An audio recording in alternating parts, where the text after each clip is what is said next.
As I stepped into the room, my heart sank at the sight before me. My beloved accessories and cherished clothes were nowhere to be found.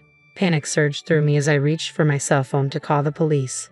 Just then, my mother-in-law burst into laughter, her voice laced with a cruel amusement. Predictably upset, I see. What do you mean by predictably? She said, clearly enjoying my stunned expression. Her next words were beyond belief. Yes, that's right. I cleaned out your things. They were unnecessary after all. I was speechless. Why would she dispose of my belongings without my permission, deeming them unnecessary? Just as I was about to confront her, she began to explain. How long do you plan to stay in our house? Leave as soon as possible. I cleaned everything up to make it easier for you to go. You should be grateful. Her words made it clear. The mistreatment was meant to drive me out. If that's what she wanted, I had no intention of trying to get along with her anymore. Understood. I'll move out, I said. If you understand, then make it sooner. Please move out soon. Yes, but please give me a week to find a new place. Fine, I'll allow that. Just make sure you're gone in a week. With a week to prepare, I set out to find a new home. I would find a place and have my revenge. My name is Mary, and I'm a freelance illustrator. I took the leap into freelancing 3 years ago after graduating from vocational school. After working at an animation production company and saving up, I decided to go independent. When I told my husband Ken about my decision, I was relieved by his positive response. Mary, if that's the path you want to take, I won't oppose it. Give it your all. I'll support you, he said. Ken and I have been together since vocational school, maintaining our relationship through different careers, and we got married in our 3rd year of working adults. This year marks our 8th anniversary, and I'm incredibly grateful for his support. Despite initial challenges and frequent disappointments as a freelancer, I persisted. I continued to draw and post on social media, and eventually one of my drawings gained unexpected attention. This led to my rise as a prominent illustrator on social media. Jobs from companies and apps for sticker designs started rolling in, and my monthly income soon exceeded $8,000. I'm truly grateful for your encouragement. It's the result of your hard work, Mary. You're amazing, Ken said. I can't thank him enough. If he had opposed my decision to become independent, none of this would have been possible. I wouldn't have achieved this level of income if it weren't for my persistent efforts. Although I haven't saved up a lot yet, my goal is to buy a house and create my own workspace. While I'm grateful for the increase in work, our current flat is becoming increasingly cramped, making it difficult to store important documents. One day, my husband suggested a potential solution. Why don't we move to my parents' house? There's a spare room there, and it's only my mom living there now. What do you think? I was taken aback. Really? Are you sure that's okay? He reassured me. Yes, I've already spoken to my mom about it. Ever since my dad left with his affair partner when I was little, that room has been empty. Mom said it's fine for you to use it. It was a generous offer, and I saw no reason to decline. I agreed to the move, and 2 weeks later, we visited his family's house. My mother-in-law greeted us warmly. It's been a while, Mary, she said. Yes, it has, I replied. I've heard from Ken that you're a popular illustrator now. Oh, it's nothing like that, she said modestly. Feel free to use the room as you like. Come in, she invited us with a smile. I felt at ease with my kind mother-in-law and husband and was determined to focus on my creative work in this new environment. Thus, a new chapter of my life began at my in-law's house. At that time, I was unaware of the underlying dynamics within the family. 3 months after moving in, I had settled into the new surroundings. This job is done, I thought, pleased with the improved work environment and the significant boost in my income. Everything seemed to be going smoothly. However, 2 months later, life took an unexpected turn. My husband was suddenly laid off from his company. What should I do now? He sighed as soon as he got home. I was concerned. What happened? Was there trouble at work? Are you okay? Was there an issue with a client? He had been working in sales at a major trading company, handling industrial products since graduating from vocational school. I had initially thought it was a minor issue with his sales performance, but his response was completely unexpected. I've been fired, he said. What? I was taken aback. I mean, you've been laid off? Yes, he explained.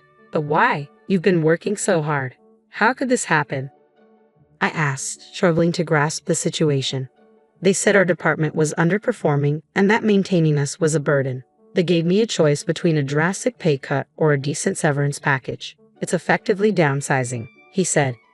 I was at a loss for words. I felt helpless, unable to comfort him as he faced this unexpected turn of events. The company he had dedicated years to had discarded him so easily. The next day, my husband began spending his time idly at home. I hoped he would quickly start looking for a new job, but he didn't seem ready to take that step. It looked like the responsibility of supporting us now fell on me. Determined to make up for the lost income, I threw myself into my work with even more dedication. Sometimes I worked nonstop from morning till night, barely finding time to eat. I wondered if I was pushing myself too hard, but the results were undeniable. At the end of the month, a substantial amount of money was deposited into my account, an amount I had never seen before. I called my husband over to share the news. "Hey, you don't need to rush into finding a job right now. We earned $440,000 this month alone. I think we can manage if we don't spend it wastefully," I said. "Wow, that's impressive," he said, his voice tinged with surprise. But there was a coldness in his eyes that made me question why I had shared my income details with him. The next day, my mother-in-law's persistent demands began. "Mary, come here for a moment," she called loudly from downstairs as I was focused on my work. "What is it?" I asked, pausing my tasks and heading downstairs. She stood in the living room and said, "Do the laundry for me." "But I haven't finished my work yet," I replied. "You can do that later. You've been quiet so far, but isn't it about time you did some housework? You're a daughter-in-law, after all," she said directly. Faced with her blunt words, I reflected on her position and realized she had a point. I understood the expectations placed on me. I had been so absorbed in my work that I had neglected all the housework, leaving it entirely to my mother-in-law. I realized I might have been wrong. "Understood. I'll do the laundry as soon as I finish this work," I said. True to my word, once I completed my tasks, I did the laundry and also cleaned the living room. I thought a break like this might be necessary sometimes. But since that day, my mother-in-law had become increasingly demanding. "You're always drawing, like a child," she said. "If you have time for that, you should go shopping. I can't imagine your paintings ever selling." Her criticisms piled on more household chores, and I found myself swamped with daily tasks. I was even woken up before 5 a.m. to prepare breakfast, leading to chronic sleep deprivation. My concentration faltered, and my productivity significantly decreased. Although my income hadn't dropped significantly yet, I worried that I might not be able to continue working if this continued. I decided to discuss the issue with my husband when we were alone. "Your mother seems to dislike me lately and is constantly picking on me. I don't mind doing chores, but being assigned tasks from morning to night every day is affecting my ability to focus on work. I need you to talk to her and ask her to stop." "What a hassle," he replied. "Why don't you tell her yourself? Besides, if you can't manage work, why don't you move somewhere else? You have an income, after all." "What? Why would you say that? I'm working so hard while you've been lagging around without looking for a job," I responded, feeling frustrated. My husband had a point, but it was difficult for me to address these issues directly with my mother-in-law. He shrugged off my concerns and went to bed, leaving us unable to have a proper conversation. And so, half a year passed. I was mentally and physically drained from the relentless mistreatment by my mother-in-law. Despite my exhaustion, my husband showed no signs of looking for a job. My work progress had slowed considerably, and my income had dropped to less than half of its peak. "I can't take this anymore," I thought one day. Overwhelmed, I left the house and ended up at a nearby park. Sitting on a bench, I felt a small sense of relief. After about an hour, I returned home, but the thought of working seemed unbearable, so I decided to take a nap in my room. When I opened the door, I was stunned. "What's this?" I couldn't believe my eyes. All my favorite accessories and cherished clothes were gone. I panicked and was about to call the police when I heard my mother-in-law's voice behind me. Predictably upset, "I see," she said with a mocking tone. "What do you mean, predictably?" I asked, bewildered. Her laughter was sharp and dismissive. "Yes, that's right. I cleared out your stuff. It was all unnecessary." I was speechless. Why had she disposed of my belongings without asking? As I tried to process her actions, she continued, "How long do you plan to stay here? Just leave already. I cleared everything to make it easier for you to go. You should be grateful." Her words made it clear. All this mistreatment was meant to drive me out of the house. If that's what she wanted, I no longer had any desire to get along with her. "I understand. I'll move out," I said. "Good, make sure you do it soon," she replied. "Yes, but please give me a week to arrange a new place," I requested. "Fine. You have a week. Just make sure you're gone after that, she agreed. I quickly found a new place to move to. Initially considering a detached house, I ultimately chose a luxury high-rise apartment to make a statement.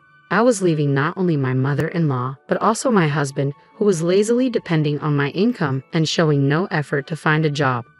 Fortunately, I had saved enough money before my income dropped, which I used for this move.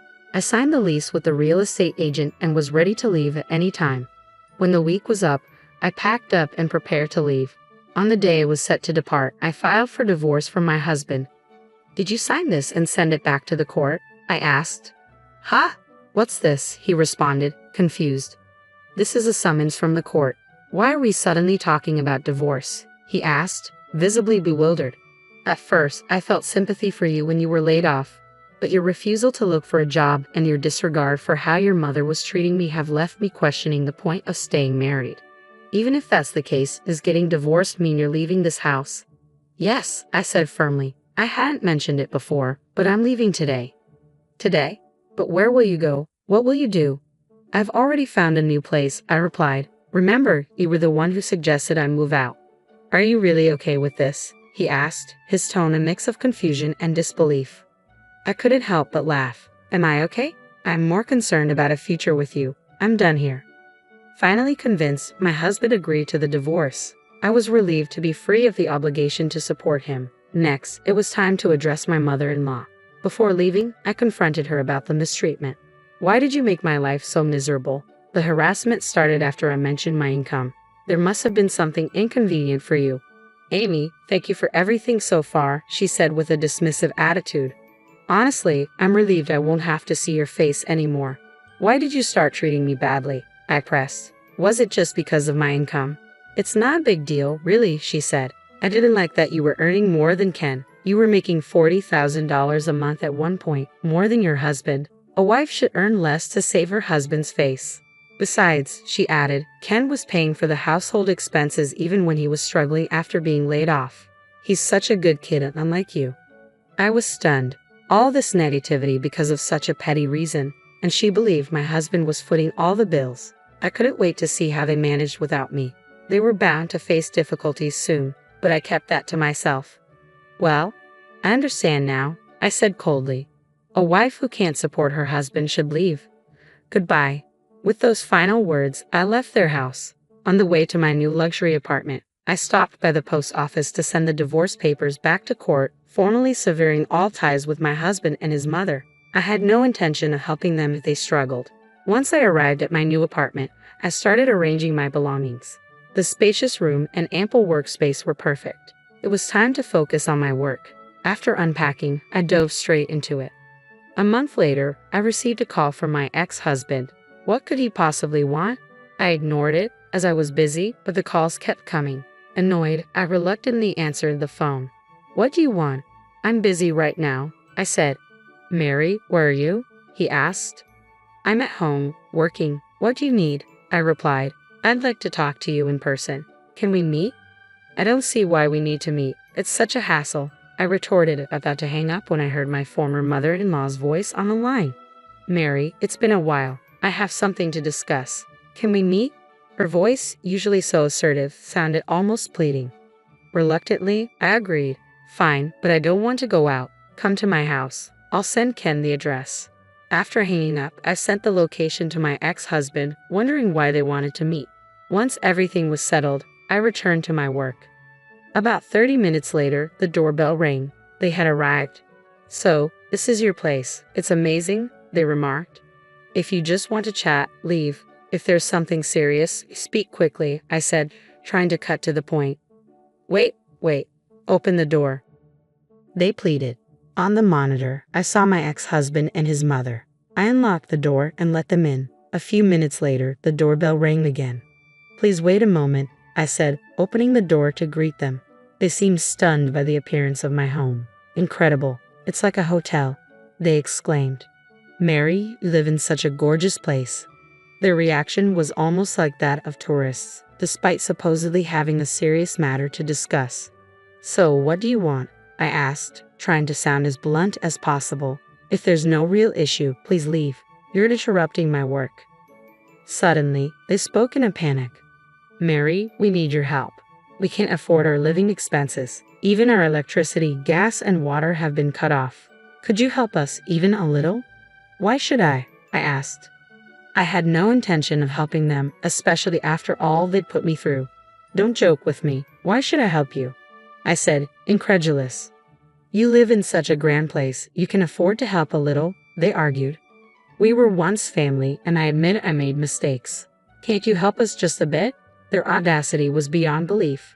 I worked incredibly hard to get here, I replied, my frustration rising. Even before our divorce, I was supporting your lifestyle despite the harassment from my mother-in-law that cost me jobs. You wouldn't understand the effort I put in, you just exploited me and relied on my income. Their silence was all the response I needed. This conversation is over. If you come back, I'll call the police. Goodbye. I never want to see you again. Wait, Mary, so what should we do now? They asked, almost impressively persistent despite everything. That's not my problem. You could start working part-time or find other means of support. Figure it out yourselves. I've made it clear I'm not inclined to help those who've been ignoring me, I said, my voice rising with pent-up frustration. I yelled at his mother, and their shocked expressions told me they were finally grasping their situation. They hurriedly left, and I felt a sense of satisfaction watching them go. Their desperation, so different from their previous arrogance, was unforgettable. Helping them was out of the question. I returned to my work, determined to move on. A month later, I finished work early one day and planned to enjoy some free time. I remembered I hadn't opened the living room curtains, so I pulled them back and glanced outside. To my surprise, I saw my former mother-in-law and ex-husband walking around my apartment building. They're still persistent, I thought, noting that they didn't come to my door. They were probably mindful of my warning. Curious, I decided to take a closer look. I watched them from the window and then made a call. Hello? What are you doing? What do you mean, what are we doing? My ex-husband replied, sounding defensive. We're just walking around. I can see you from here. Don't make me call the police, I said. No, we're here, but we're not doing anything wrong, he insisted. So what do you want? You came to ask for my help, didn't you? Well, yes, but I've started working as a contract worker, and I hadn't received my salary yet. Could you lend me some money? I'll pay you back, he pleaded. It took being cornered to finally get you to ask for help. It's good you found a job. If you're working, you should be able to borrow from someone else before coming to me. Goodbye. I ended the call abruptly. About an hour later, I heard police sirens in the distance. Excitedly, I approached the window and saw my ex-husband and his mother being escorted into a police car. I hadn't called the police myself. Someone else must have reported their suspicious behavior. After this incident, they seemed to have completely given up on relying on me. I didn't see them again, and I made sure to delete my ex-husband's contact information and change my phone number. From now on, I was living my life for myself.